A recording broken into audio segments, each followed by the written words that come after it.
Well, good afternoon, everyone, and thanks for being here. Certainly glad to be joined today by members of our cabinet and the people that really have put together the ideas that we talked about last night.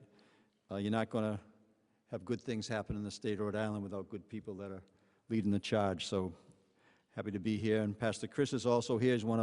He's a deputy chief of staff and handles climate and energy issues in my office. So thank you for being here, Chris, as well. And thank you for your work, along with DM Director Terry Gray, our Office of Energy Resource Commissioner Nick Ucci, as well as Commerce Secretary Stephen Pryor, and our Director of DOT, Peter Alviti. So thank you so much. The cookies were good, Peter. The other day you brought them by my house. That was good. Talking about exactly what we're talking about today, so it's good. I'm also joined by our OMB Director, Brian Daniels, who will be getting to know you quite well tomorrow and new days in terms of talking about the budget and the structures around our request to the General Assembly for consideration. Last night during my State of the State, I talked about the historic opportunity that lies in front of us, the once-in-a-lifetime chance we have to strengthen Rhode Island's economy and propel our state into the next generation, the next decade, with strength. I spoke to Rhode Islanders about the opportunity we have when it comes to housing, making Rhode Island an affordable place to live for all our people. I spoke about the opportunity we have around changing our business climate and making Rhode Island a more small business-friendly state. And tomorrow, as you know, I'll submit my budget, the administration's budget, a budget that's fiscally responsible and with no broad-based tax increases, but at the same time proposing long-term investments to grow our economy and to support the people of the state of Rhode Island. Today, I'm excited to share that the budget I'll propose to the General Assembly tomorrow will include more than $150 million to tackle climate change. The budget will fund a series of proposals that will not only reduce harmful greenhouse gases and build more resilient communities, but it will also invigorate our economy by creating good-paying jobs. Again, one of our major goals is to increase per capita income in the state of Rhode Island. My budget will also propose $60 million to improve infrastructure at the Port of Davisville. As offshore wind developers pursue federal permits for construction of the New England coast, this investment will power construction of a Terminal 5 pier and completion of required dredging preparation for about 34 acres to accommodate additional cargo laydown. I'm also proposing $35 million for the City of East Providence's proposed improvements to the South Key Marine Terminal, which will create a large, integrated, and centralized hub of intermodal shipping designed to support the offshore wind industry. My budget will also include $23 million in federal and state funding to expand Rhode Island's network of electric vehicle charging stations. I am also proposing $6 million to the Executive Change Coordinating Council to support advancement of the Act on Climate and the mandates that were in the Act on Climate. And I've directed the EC4 to create an Environmental Justice Committee which will solely focus on the issues that have impacted the most vulnerable residents for decades. So I'm asking Director Gray to come on up. I'm going to ask Director Gray to come up, Commissioner Ucci to come up and talk about our climate proposal, including the green bond that we will be proposing. And after that, I'll get back to and share some exciting news related to our roads, bridges, and bike paths with our Director of DOT. So come on up. Thank you, Terry. Thank you, Governor.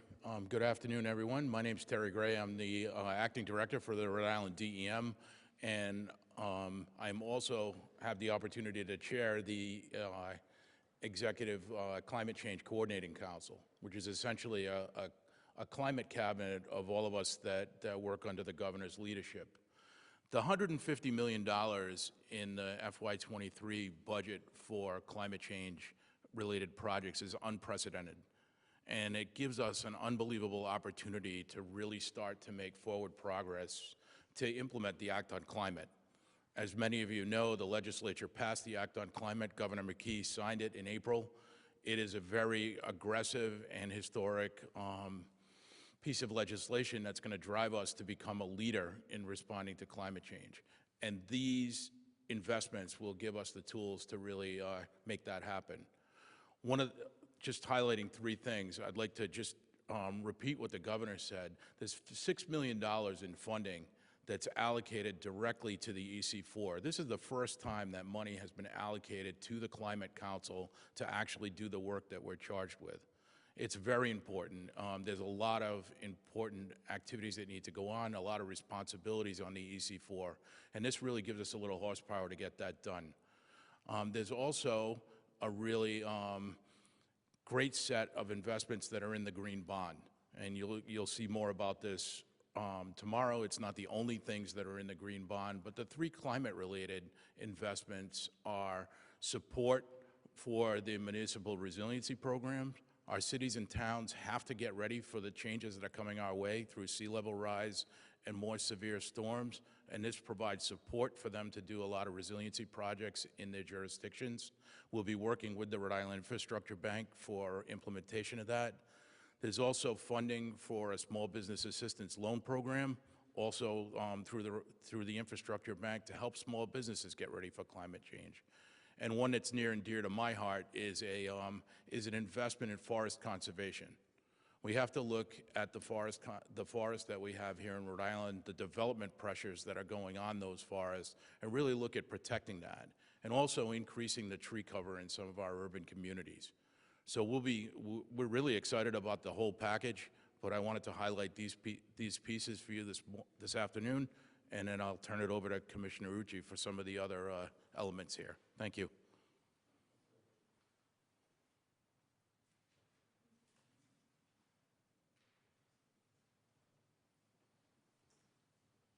Well, thank you for the introduction. Good to be here with you, Governor, and in this beautiful room in particular.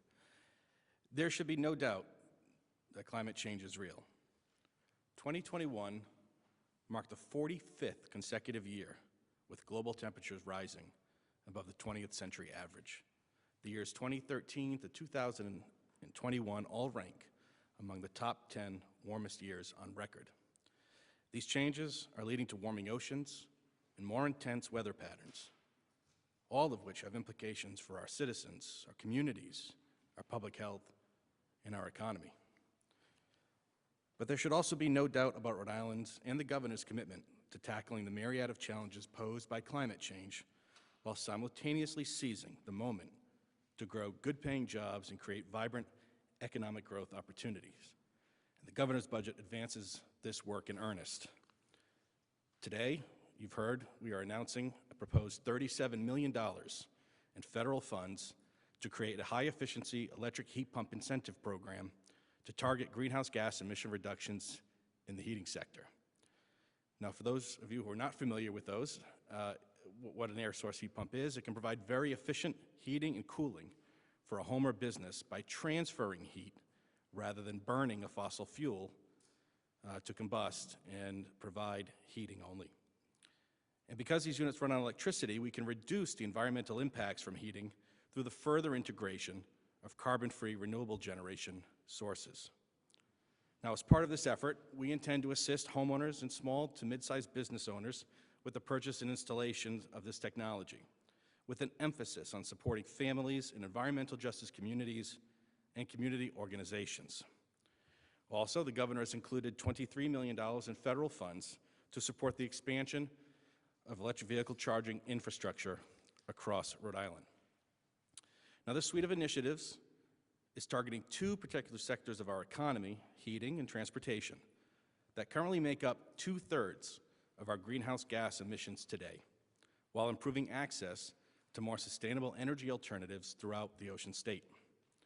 In addition, as you've heard, the budget includes $6 million annually to support climate change mitigation strategies and investments directed by the state's Executive Climate Change Coordinating Council, or EC4, and tens of millions of dollars for port infrastructure, supporting our leadership position as the nation's offshore wind hub. Importantly, these efforts will not require general revenue. Our agencies are excited to get to work, and these measures will support Rhode Island's pathway toward a clean, affordable, reliable, and more equitable energy future.